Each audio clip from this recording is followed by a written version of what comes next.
शादी के बाद घर पर सिर्फ मैं और मेरे ससुर और मेरी नंद घर पर होती है। मेरी ननंद बहुत हसीन थी, लेकिन मेरे ससुर को उनकी शादी की कोई फिक्र नहीं थी और रोजाना दिन के वक्त ननंद ससुर के कमरे में कई घंटे गुजार कर आती। मैं समझती उनकी बेटी है, देखभाल कर रही होगी। फिर एक दिन मैं अचानक कमरे में गई तो मेरी चीख निकल गई, क्योंकि कभी कभी मैं बहुत हैरान होती थी कि मेरी नंद सुरभि बहुत हसीन है और खूबसूरत होने के बावजूद भी अभी तक कुंवारी थी। ऐसा नहीं था कि उसके रिश्ते नहीं आते थे, बल्कि मेरे ससुर उसकी शादी ही नहीं करना चाहते थे। जब भी कोई रिश्ता आता तो वह कोई ना कोई बहाना बनाकर मना कर देते। मेरी नंद सुरभि उम्र में मुझसे बड़ी थी और उसकी शादी की उम्र निकलती जा रही थी, लेकिन किसी ने भी उसकी तरफ शायद ध्यान ही नहीं दिया, क्योंकि मेरी जो ससुराल में सिर्फ मैं और मेरी नंद और ससुर थे। मेरा पति एक परदेसी था और शादी के बाद 2 साल के लिए अमेरिका चला गया। शुरू शुरू में मुझे लगा कि शायद सुरभि के सर पर माँ का साया नहीं है, इसलिए किसी ने उस पर ध्यान नहीं दिया और सही उम्र में उसकी शादी का फैसला भी नहीं किया। लेकिन कुछ ही दिनों में मुझे अंदाजा हो गया कि मैं सोच रही हूँ ऐसा बिल्कुल भी नहीं है। सुरभि के लिए तो आए दिन ही कोई ना कोई रिश्ता आया रहता, लेकिन उसके बावजूद अब तक उसका रिश्ता नहीं हो सका था। और उसके पीछे जो वजह थी, जब उस पर से पर्दा हटा तो मेरे कदमों तले से जमीन निकल गई। मेरी ननंद बहुत ही अच्छी थी और मेरा बहुत ख्याल रखती थी। अपने बाप की भी बहुत देखभाल करती थी। सारा दिन वो अपने बाप के कमरे में ही गुजार देती और मैं हमेशा यही सोचती कि यह कितनी अच्छी बेटी है कि इसका कोई ख्याल भी नहीं करता और यह सबकी इतनी देखभाल करती है। इस उम्र में तो लड़कियों की शादी करके अपने घरों में खुशहाल जिंदगी गुजार रही होती और बेचारी सुरभि अपने बाप की देखभाल में ही लगी रहती है। कभी कभी मैं यह सोचती कि सुरभि के दिल में भी अपनी शादी को लेकर कितने अरमान होंगे, लेकिन मुझे इस हवाले से बात करना कुछ मुनासिब नहीं लगता था कि कहीं उसके दिल में कोई ठेस ना पहुंच जाए। जहां मैं शादी होकर आई थी, ये छोटा सा अपार्टमेंट था। उसमें 3 ही कमरे थे, मेरा, मेरी नंद का और मेरे ससुर का। घर में काम न होने के बराबर था। मैं घर का थोड़ा बहुत काम करती तो मेरी ननद भी बराबर से मेरा हाथ बटाती थी और उसके बाद मैं अपने कमरे में ही रहती, क्योंकि ननद तो सारा दिन ससुर के कमरे में होती थी और मुझे उनके बीच बैठना अच्छा नहीं लगता था। मैं सारा वक्त अपनी अम्मा से फ़ोन पर बातों में लगी रहती या फिर अपने पति अमित का ही फ़ोन आ जाता। मेरी अमित की शादी मेरे ससुर की पसंद से हुई थी। मेरे ससुर ने मुझे किसी फंक्शन में देखकर अमित के लिए पसंद किया था और मेरे माँ बाप ने यह देखकर शादी कर दी कि अमित एक बहुत अच्छा लड़का है। मेरे ससुर भी एक रिटायर्ड सरकारी अफसर थे और उनके पास भी जायदाद की कोई कमी नहीं थी। कुछ वक्त हमारा रिश्ता रहा, उसके बाद हम शादी के लिए रिश्ते में बंध गए। मैं जब पहली दफ़ा शादी होकर ससुराल पहुंची तो हैरान रह गई। मुझे लगा था कि मैं किसी बड़े घर में शादी करके जा रही हूँ, क्योंकि सबने भी यही बताया था कि अमित उसके पापा बहुत ही पैसे वाले हैं। लेकिन यहाँ तो एक 3 कमरे का छोटा सा अपार्टमेंट था, जिसमें किचन भी बहुत ही छोटा था। शादी की रात में दुल्हन बनी बैठी थी और उस छोटे से कमरे को पूरी तरह फूलों से सजाया गया था। कमरा छोटा होने की वजह से फूलों की महक पूरी तरह रची बसी हुई थी। मेरा दिल बहुत तेजी से धड़क रहा था और कई अरमान दिल में मचल रहे थे। विदाई के वक्त मेरी सहेलियों ने कई ऐसी बातें की थी, मैं खुद बखुद जज्बाती महसूस कर रही थी। या शायद यह शादी का असर था, जिससे मेरे दिल में अमित के लिए कुछ खास जज्बात भर दिए थे। अमित जैसे ही कमरे में आए तो मेरा शरीर कपकपाने लगा। आने वाले लम्हों का सोचकर मुझे बहुत अजीब सी घबराहट हो रही थी। मैं बेचैनी से अपने दोनों हाथों की उंगलियां मरोड़ लगी। जब अमित ने मेरे हाथों को अपने हाथ में थाम लिया, मोहब्बत से उन्होंने मेरे हाथों को चूमा और जब अमित ने मुझसे मोहब्बत का इजहार किया तो मुझे लगा कि मेरी जिंदगी मुकम्मल हो गई है और अब कोई अधूरापन बाकी नहीं रहेगा। अमित मुझ पर सारी रात अपनी मोहब्बत की बरसात करते रहे। अमित की बाहों ने मुझे ऐसा सुकून दिया था कि मैं सब कुछ भूलकर उसकी हो गई थी। पहली बार मैंने जिंदगी में कभी किसी मर्द का छुअन महसूस किया था और मेरा पति था। इसलिए मुझे लगा कि अब मेरी जिंदगी खुशियों का खजाना बन गई है। अमित शादी के बाद कुछ ही दिन मेरे साथ रहे और उन कुछ दिनों में हम दोनों ने पूरे शहर की सैर। हर गुजरते दिन के साथ अमित की मोहब्बत बढ़ती चली गई और अमित ने वाकई साबित करा कि मेरे मुंह से कोई ख्वाहिश निकलती तो वह उसे पूरी कर देता। उसके पास पैसे की कोई कमी नहीं थी, उसे पूरा फौरन ही कर देता। मैंने अमित के साथ इतने अच्छे दिन गुजारे के मुझे एहसास हुआ मेरे माँ बाप ने मेरे लिए बिल्कुल ठीक फैसला किया है। अमित से अक्सर पूछती कि जब आपके पास इतना पैसा है तो हम इतने छोटे से अपार्टमेंट में क्यों रहते हैं। जिस पर अमित ने मुझे बताया कि यह मेरी माँ की निशानी है और यह मेरी माँ ने अपनी पसंद से खरीदा था, इसलिए हम इसे छोड़कर कहीं और नहीं जाना चाहते हैं। मैं और पापा तो बड़ा घर खरीदने के लिए तैयार थे, लेकिन सुरभि ने साफ साफ कह दिया कि वह यह जगह नहीं छोड़ेंगी, इसलिए हमने भी कहीं और भी शिफ्ट होने का नहीं सोचा। अमित की मौजूदगी में तो मुझे किसी भी चीज़ की कभी कोई परेशानी ना हुई और मेरे ससुर और नंद का व्यवहार भी मेरे साथ बहुत ही अच्छा था। फिर जुदाई का दिन चला आया और अमित के जाने का वक्त आ गया था। मेरा दिल बहुत उदास था और मैं बहुत ज़्यादा रो रही थी। आने वाले 2 साल में किस तरह अमित के बगैर गुजारूंगी, यह सोचकर मेरी तबीयत खराब हो रही थी। अमित ने बताया कि यहाँ और अमेरिका में दिन और रात का फर्क है और वह जब मुझे फ़ोन करेगा तो यहाँ दिन हो रहा होगा और वो ज़्यादातर वक्त मेरे साथ ही बातों में लगा रहेगा। अमित ने मुझे किसी न किसी तरह इत्मीनान कर दिया था और मेरे ससुर ने भी मुझे तसल्ली दी थी। अमित चला गया था और मैं उसके पीछे तन्हा रह गई थी, लेकिन मेरी ननंद और मेरे ससुर ने मुझे बिल्कुल अमित की तरह ही रखा और कभी किसी चीज़ की कमी ना होने दी। मेरा जब दिल चाहता मैं अपने घर चली जाती और बहुत सारा वक्त अपने घर गुजारती। मेरी नंद इस बात से कोई एतराज़ नहीं था, वो घर को संभाल लेती और मैं अमित से बातों में लगी रहती। घर के कामकाज खत्म होते ही मेरी नंद ससुर के कमरे में चली जाती और शायद उनकी देखभाल में ही लगी रहती। कभी कभी मैं सोचकर बहुत खुश होती कि मेरे ससुर ने अपनी औलाद को कितनी अच्छी परवरिश दी है, लेकिन मुझे क्या खबर थी कि ससुर के कमरे के अंदर क्या होता है। कभी कभी जो दिखाई देता है वह हरगिज़ नहीं होता और जब मैंने अपनी आंखों से सारी हकीकत देखी तो मेरे रोंगटे खड़े हो गए। यह तो मेरे ख्याल में भी नहीं था कि ऐसा भी कुछ हो सकता है। मैंने अपनी शादी के अगले ही दिन से देखा था कि मेरी ननंद के लिए बहुत ज़्यादा रिश्ते आया करते थे। मेरी शादी में भी जो मेहमान आए थे उनमें से कई लोगों ने मेरी ननंद सुरभि के लिए अपने बेटों के लिए रिश्ते भेजे थे। लेकिन यह बात मेरे लिए बहुत ही हैरानी की थी कि मेरे ससुर किसी न किसी बात पर रिश्ते के लिए इनकार कर देते। मेरी ननंद उम्र में मुझसे ज़्यादा बड़ी थी, लेकिन बहुत ही हसीन थी। उसके लिए इस उम्र में भी बहुत अच्छे रिश्ते चले आ रहे थे। कभी कभी मैं सोचती कि क्यों ना अपने भाई के लिए ही सुरभि का रिश्ता मांग लूं, मगर मेरी माँ ने यह कहकर मुझे रोक दिया। इस तरह अदले बदले की शादी करना बिल्कुल ठीक नहीं है। और जब मैंने अमित से बातों बातों में इस बात का जिक्र किया तो अमित ने यह कहकर इनकार कर दिया कि हम अभी सुरभि की शादी नहीं करना चाहते। यह बात मेरी समझ से बाहर थी कि आखिर सुरभि की शादी कब होगी। अमित मुझसे कहते हैं कि जब सुरभि को इस बात की परवाह नहीं है कि तुम क्यों पीछे पड़ गई हो, वह बहुत खुश है और पापा की बहुत देखभाल भी करती है। मैंने अम्मी से कहा तो क्या उसकी वजह से हम कभी उसकी शादी नहीं करेंगे? अगर बात पापा की देखभाल की है तो वो तो मैं भी कर सकती हूँ, लेकिन हर लड़की की तरह से सुरभि के भी कुछ जज्बात होंगे और यही एक बात थी जिस पर मेरा और अमित का झगड़ा हो जाया करता था। इसलिए अब मैंने खामोशी इख्तियार कर ली थी। कभी कभी तो सुरभि दोपहर का खाना भी मेरे कमरे में ही दे जाती।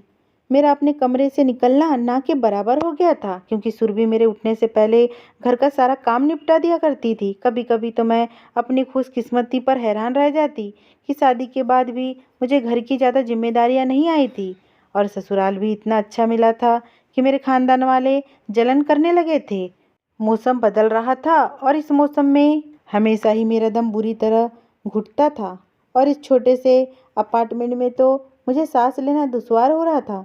काफ़ी देर तक मैं कमरे में ही यहाँ वहाँ टहलती रही, लेकिन जब मुझे कुछ समझ ना आया तो मैंने सोचा कि मैं अपनी ननद से कुछ देर बातें कर लेती हूँ, शायद मेरा दिल बहल जाए। यही सोचकर मैं कमरे से निकली तो मेरी ननद अपने कमरे में मौजूद नहीं थी। यकीनन वह ससुर की देखभाल में लगी होगी। पहले मैंने सोचा कि वापस अपने कमरे में चली जाती हूँ, लेकिन मेरी तबीयत बहुत ज़्यादा खराब हो रही थी, इसलिए मैं ससुर के कमरे में दाखिल हो गई और अंदर का मंजर देखकर एकदम ही चीख निकल गई। मेरे ससुर को कुछ बीमारियां थी और उनकी दवा वगैरह का ख्याल रखना भी सुरभि की जिम्मेदारी थी और सुरभि वक्त पर उन्हें दवा देने से बिल्कुल नहीं चूकती थी। डॉक्टर के पास जाकर दवा लाना भी सुरभि की ही जिम्मेदारी थी। मैं जब भी उसे अपने बाप के लिए इतना ज़्यादा फिक्र करता देखती तो मुझे बहुत अच्छा लगता। मेरी शादी से पहले भी उसने अकेली औरत होकर पूरा घर संभाला हुआ था और मेरी शादी के बाद भी वो पहले की तरह ही सारी जिम्मेदारियां उठा रही थी। नाश्ते के फ़ौरन बाद ही वो एक ट्रे में सारी दवाएं सजाए और ससुर के सामने रख दी और खुद खोल खोल कर उन्हें अपने हाथों से दवाई खिलाई। और अब मुझे मालूम हो रहा था कि वह दवाई आखिर क्यों दी जा रही है। जब मैं ससुर के कमरे में दाखिल हुई तो वहाँ पर मेरी ननंद एक अजनबी के साथ सोफे पर बैठी थी और वो दोनों जिस हालात में थे एक दूसरे के साथ थे वो मेरे लिए नाकाबिले बयान था। जबकि मेरे ससुर पूरी तरह बेहोश बिस्तर पर पड़े हुए थे। इतनी जोरदार चीख के बावजूद भी मेरे ससुर टस से मस न हुए और खौफ के मारे मेरे पसीने छूट रहे थे। मेरी ननंद ने फौरन ही आगे बढ़कर मेरे मुंह पर हाथ रख दिया था और वो शख्स जो मेरे लिए बिल्कुल अजनबी था कब मेरे ससुर के कमरे से निकलकर गायब हुआ मुझे खबर भी ना हुई। मेरी ननंद मुझे खींचकर मेरे कमरे में लाई थी और ससुर के कमरे का दरवाज़ा बंद कर दिया था। मैं अपनी जगह हक्का बक्का रह गई थी। यह सब क्या हो रहा है? मेरी ननंद ने मुझे बेड पर बिठाया और खुद मेरे बराबर में बैठ गई और रोने लगी। कहने लगी, भाभी आप ये बात किसी को ना बताइए। मैंने अपने ननंद से कहा कि ये सब तुम क्या कर रही हो? और मेरी ननंद मुझसे कहने लगी कि मैं आपको एक एक बात हकीकत बता दूंगी, लेकिन आप इस बात का जिक्र भाई से भी ना कीजिएगा। मेरी ननंद सुरभि बताने लगी कि मेरे ससुर उसके सगे बाप नहीं है, बल्कि सुरभि की माँ मेरे ससुर की दूसरी बीवी थी और सुरभि उसके पहले पति की औलाद थी और वह बहुत सारी दौलत और जायदाद के साथ मेरे ससुर से शादी कर बैठी थी। सुरभि बता रही थी कि वह एक अनाथ बच्ची थी जिसके बाप का देहांत बचपन में ही हो गया था और मेरे ससुर ने यह देखकर सुरभि की माँ एक मालदार औरत है उसे अपनी मोहब्बत के जाल में फंसा दिया। और मेरा ससुर खुद भी एक सरकारी अफसर था, लेकिन उसकी नौकरी इतनी अच्छी नहीं थी। जबकि सुरभि की माँ के पास करोड़ों रुपए की जायदाद थी। सुरभि ने बताया कि अमित उसका सौतेला भाई है, क्योंकि मेरे ससुर की पहली बीवी का देहांत हो चुका था और उन्होंने सुरभि की माँ को अपनी चिकनी चुपड़ी बातों में फंसाकर उससे शादी कर ली थी। शादी के बाद वो सुरभि की माँ का इतना ख्याल रखते थे कि सुरभि की माँ अपनी ही बेटी को भूल गई थी। वो कह रही थी, जब जानबूझकर पापा ने माँ को मुझसे दूर किया है ताकि मैं उनके करीब ना जाऊँ और वह अपने मकसद में कामयाब हो जाए। मुझे भी अपनी माँ से इस कदर नफरत हो गई थी कि मैं खुद भी उनके करीब जाना पसंद नहीं करती थी। कभी कभार जब मेरी माँ मेरे पास आती तो मैं उनसे बात तक न करती थी। अमित मुझसे उम्र में बड़ा था, लेकिन उसका रवैया भी मेरे साथ कुछ ठीक नहीं था। वो मेरे साथ बहुत बुरा सलूक करता और मुझे बुरा भला कहता। मैं जहनी तौर पर बहुत ज़्यादा बीमार हो गई थी और उस वक्त मुझ पर पहाड़ टूट पड़ा जब मेरी हट्टी कट्टी माँ अचानक ही बिस्तर पर पड़ गई और डॉक्टर ने बताया कि उनके शरीर के अंगों ने धीरे धीरे काम करना छोड़ दिया है। दरअसल मेरी माँ को धीरे धीरे जहर दिया गया था। मुझे अच्छे से मालूम था कि यह काम किसका है, लेकिन मैं कुछ भी नहीं कर सकती थी क्योंकि मैं लाचार थी। मेरी हालत बहुत ज़्यादा खराब हो रही थी। मैं अपनी माँ से कितना ही नफरत का इजहार कर लूँ, पर उनसे दूर नहीं रह सकती थी। आखिरकार वह मेरी माँ थी। जब मेरी माँ का आखिरी वक्त आया तो मैं हर वक्त उनके साथ ही रहने लगी। पापा ने बहुत कोशिश की कि मैं उनसे दूर हो जाऊं, लेकिन मैंने उन्हें एक पल के लिए भी ना छोड़ा और पूरी तरह यकीन हो चुका था कि उन्हें बहुत आहिस्ता आहिस्ता जहर देकर ख़त्म कर दिया गया है।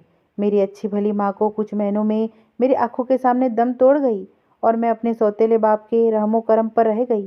मेरा सौतेला बाप यह सोचकर बहुत खुश हो गया कि अब सारी जायदाद का मालिक वो है, लेकिन उस वक्त उसके सर पर बम फट गया जब मेरी माँ का वकील घर आया और उसने बताया कि सारी जायदाद मेरे नाम पर हो गई है और मेरी शादी के बाद मेरे हवाले होगी और तब तक इस जायदाद पर मेरे सौतेले बाप का देखभाल का अधिकार दिया गया था। मैं अच्छे से जानती थी कि अब मेरा सौतेला बाप कभी शादी होने नहीं देगा। मुझे जायदाद के लालच नहीं थी। अपनी माँ के मरने का गम मेरे दिल में समा गया था। मैं अपनी माँ की तरह बहुत हसीन थी, इसलिए जैसे जैसे जवानी की सीढ़ियाँ चढ़ने लगी वैसे वैसे मेरे रिश्ते इस दरवाजे पर आने लगे। लेकिन मेरा सौतेला और जालिम बाप मेरी शादी करके इस जायदाद से कैसे हाथ धो सकता था जिसके बलबूते पर उसने अपने बेटे अमित को विदेश से महंगी वाली डिग्री दिलवाई थी।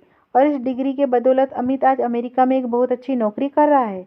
बहुत अरसा तक मैं अपने जज्बातों को काबू में रखती रही, लेकिन मैं सारी जिंदगी अपने दिल को बांध कर नहीं रख सकती थी। एक दिन मेरे सौतेले बाप की हालत ठीक नहीं थी और मैं उस डॉक्टर के पास ले गई तो वहाँ मुझे आयुष मिल गया जो एक बिजनेसमैन था। आयुष भी हर आदमी की तरह पहली नज़र में मेरे हुस्न पर फिदा हो गया। वो अपनी माँ को लेकर डॉक्टर के पास आया था।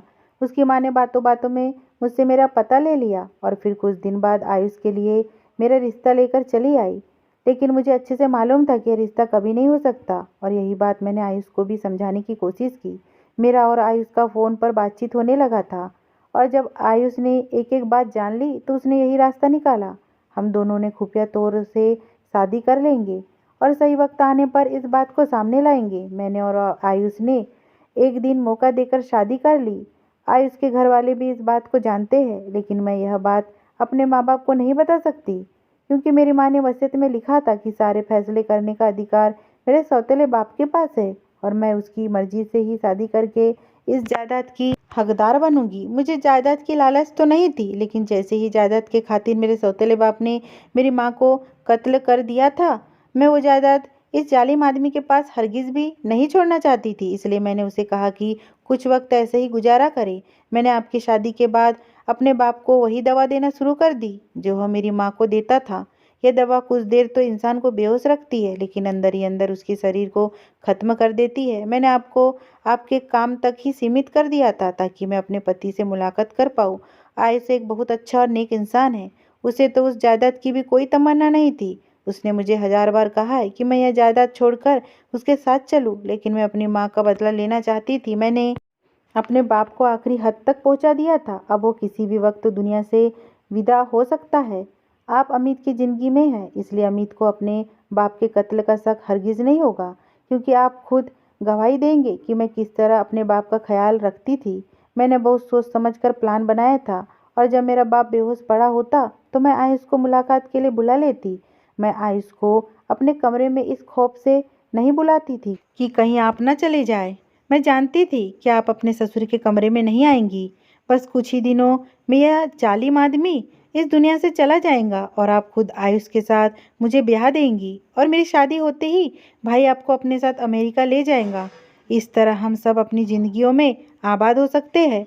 सुरभि के खुलासे ने मुझे हक्का बक्का कर दिया था। मैं जिसे इतनी अच्छी बेटी समझ रही थी वह दरअसल अपने सौतेले बाप को मारने का इंतजाम कर रही थी। लेकिन कहीं ना कहीं मुझे अंदाजा था कि सुरभि को यहाँ तक लाने में मेरे ससुर का ही हाथ है। मैं खुद इस बात की गवाह थी कि कितनी ही बेहतरीन रिश्तों को मेरे ससुर ने जानबूझकर इनकार कर दिया था। और जिस बात की मुझे खुशी थी वो यह थी कि सुरभि ने आयुष के साथ किसी गलत रास्ते का अपनाने के बजाय शादी किया था। सुरभि चाहती थी कि मैं खामोशी कर लूँ और जैसा हो रहा है वैसा ही होने दूँ। काफ़ी देर सोचने के बाद ना जाने क्यों मुझे सुरभि पर तरस आ गया। भले ही वह गलत काम कर रही थी, लेकिन उसे यह सब कुछ करने पर मजबूर किया गया था। मैंने सुरभि से कहा कि तुम्हारा भाई का फ़ोन आने वाला है, तुम अपने बाप के देखभाल के लिए चली जाओ, मुझे भी अपने पति से बात करनी है। सुरभि ने एक नज़र मेरे चेहरे पर डाली और वह जान गई कि मैं उसका साथ देने के लिए राजी हूँ। एक ही हफ्ता गुजरा था जब मेरे ससुर भगवान को प्यारे हो गए थे और उसके साथ दूसरे हफ्ते में खुद अपनी प्यारी सी ननंद को दुल्हन बनाकर आयुष के साथ विदा कर दिया था। मेरा पति ने मेरे कागजात बनाने की तैयारी शुरू कर दी थी। कुछ देर बाद मुझे अपने पति के पास अमेरिका चले जाना था। मेरा पति अपने बाप को आखिरी बार भी देखने के लिए इंडिया वापस ना आया था। कभी कभी मेरे दिल में ख्याल आता है, मेरा ससुर अगर दौलत की लालच में मेरी सास का कत्ल ना करता तो शायद उनकी ज़िंदगी भी बहुत ज़्यादा खुशहाल होती, क्योंकि जितनी अच्छी आदत मेरी ननंद की थी, मैंने सुना था कि मेरी सास उससे भी ज़्यादा अच्छी थी। दौलत और जायदाद के पीछे मेरे ससुर ने सब रिश्तों को दांव पर लगा दिया था और उनके आखिरी वक्त में उनके बेटे ने उनको देखना जरूरी ना समझा। मैं, मेरी ननंद और आयुष इस राज को जानते थे जो जिंदगी भर अब हमारे सीने में दफन होना था। आयुष सच में एक बहुत अच्छा लड़का था। उसने सुरभि की ज़िंदगी को खुशियों से भर दिया था। मैं अमेरिका चली आई थी, लेकिन सुरभि मुझे फ़ोन करके मेरे हालचाल लेती थी।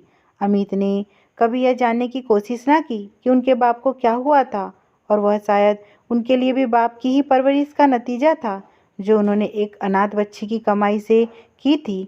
मैंने दिल में तय कर लिया था कि मैं अपनी औलाद को हलाल का खिलाऊंगी ताकि उनके दिलों में रिश्तों की अहमियत और भगवान का डर जिंदा रहे।